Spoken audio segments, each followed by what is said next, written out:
અંકલેશ્વર નજીક હાઈવે પર ફરી એકવાર એસટી બસને અકસ્માત નડ્યો છે।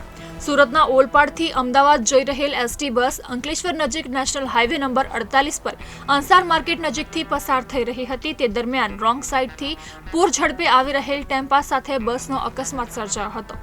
સામેથી આવતા ટેમ્પા સાથે બસ ધડાકાભેર અથડાઈ હતી અને સર્જાયેલા અકસ્માતમાં દોડધામ મચી જવા પામી હતી।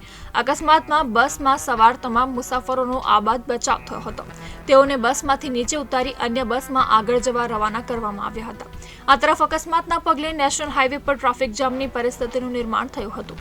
તો બનાવની જાણ થતાની સાથે જ પોલીસ કાફલો પણ ઘટના સ્થળે દોડી આવ્યો હતો અને અકસ્માતગ્રસ્ત વાહનોને બાજુ પર ખસેડી વધુ તપાસ હાથ ધરી છે।